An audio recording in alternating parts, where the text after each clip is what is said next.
Ask for an additional 15 minutes to make my remarks. Without objection. Thank you, Mr. President. Mr. President, I want to spend a few minutes talking about a couple of different topics. First, I want to try to explain to the American people what's going on around here.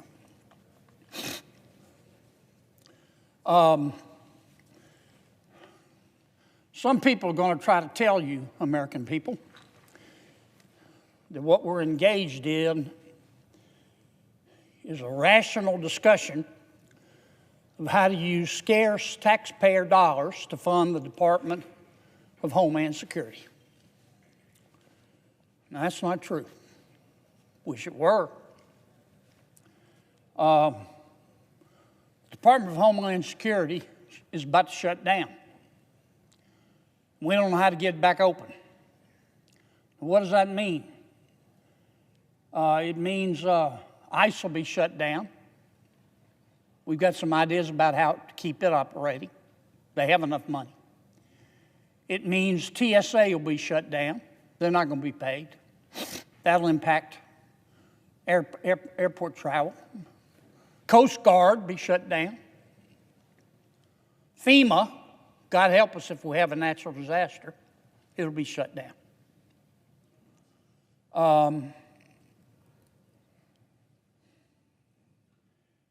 What's about to happen is top of the list, king of the hill, number one, stupid. And it's happening just not because of policy. It's happening because of raw gut politics.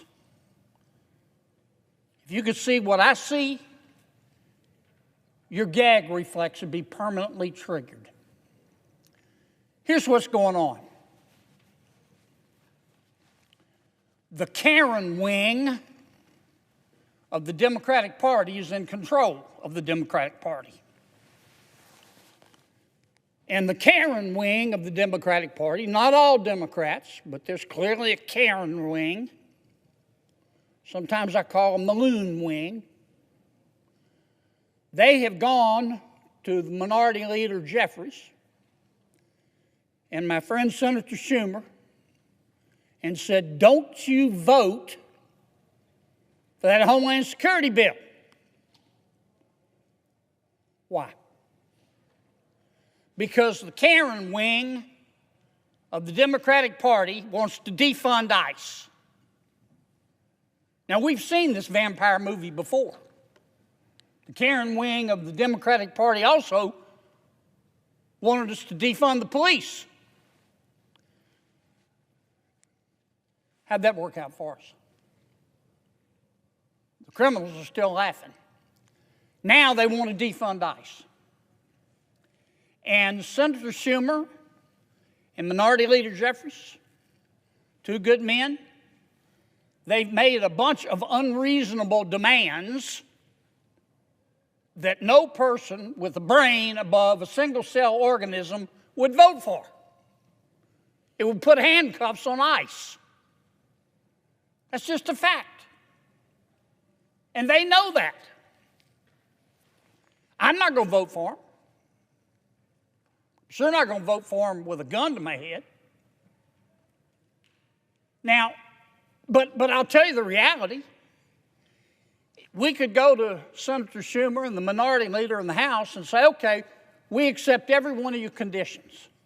The Democrats still are not going to vote to keep DHS open. I mean, I don't blame Senator Schumer for trying, but he's kind of wandering around here like one of those Roombas. He looks like a man who's lost his luggage at the airport. I mean, he's making these demands, and if we accepted them, we're not, but if we did, he couldn't deliver the votes. Because nobody on my side of the aisle wants to defund ICE. And that's what this is all about. And some of my colleagues are trying to pretty it up. Lots of play acting. They might be a little late for getting their name in for the Academy Awards, but maybe next year.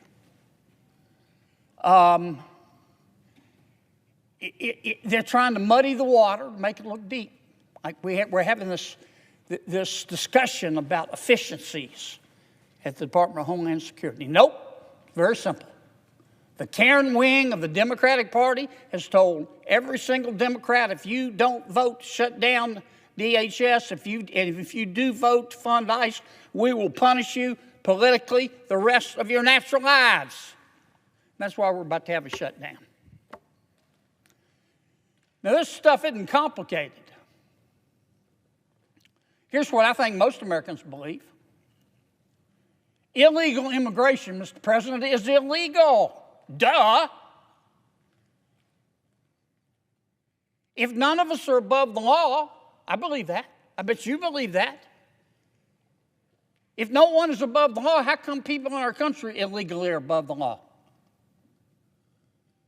Tonight, Washington is staring down a potential shutdown of the Department of Homeland Security, and the rhetoric is off the charts. On the Senate floor, one lawmaker didn't hold back, calling the situation top of the list, king of the hill, number one stupid. But beneath the sharp words lies a serious question. Is this about policy or raw political power? Let's break down what was said, what's at stake, and what it could mean for ICE, TSA, FEMA, and you.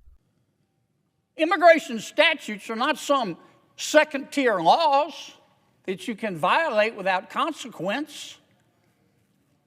It's the law. If you don't like it, change it. I believe in enforcing our immigration laws. Now, how you enforce them matters. By God, you better believe it matters. Those laws have got to be enforced in conformity with equal protection and with due process, and in accordance with standards set forth by the United States Supreme Court. I think it was 1968 in a very famous case called Terry v. Ohio. Cop can't stop you unless that cop has reasonable suspicion, not probable cause, reasonable suspicion to believe that you have committed, are committing, or is about to commit a crime. It's not subjective. It's an objective standard. And our cops, including but not limited to our ICE officers, have to follow it. Now, you can protest. That's fine. That's your right to protest.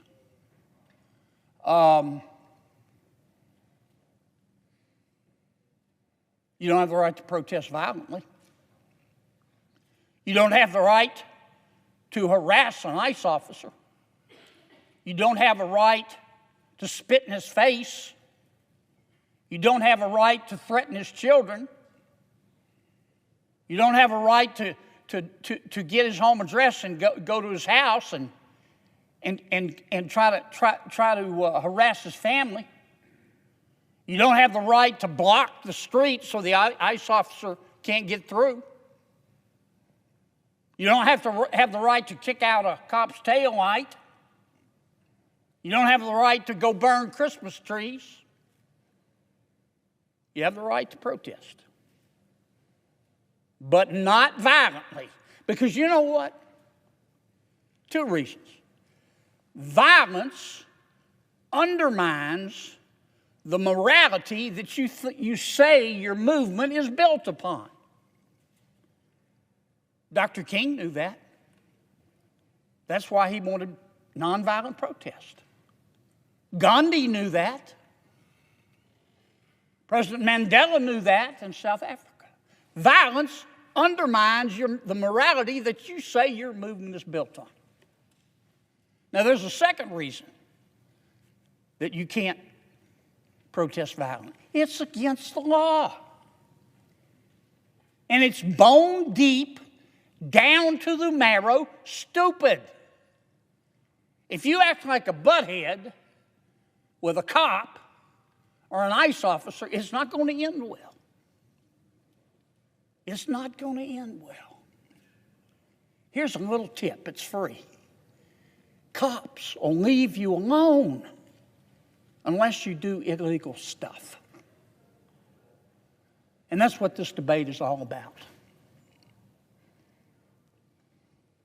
I hope we get it worked out. I don't want to see flights stop. I don't want to see FEMA not be able to respond. I don't want to see the Coast Guard have to shut down. But the Karen wing of the Democratic Party is the cause of this. And they're going to have to accept the fact that the law is the law, or they're going to have to get the votes to change it. Because the American people see immigration like they see the front door of their home. Most Americans lock their front door at night. Why do they do that? They don't lock their front door at night because they hate everybody on the outside. They lock the front door at night because they love the people on the inside. And they want to know who's coming into and out of their home. And that's the way the American people see our borders. Legal immigration, great. We admit more people, more of our world's neighbors, to come to America and become part of us every year than any other country. And the whole world knows it.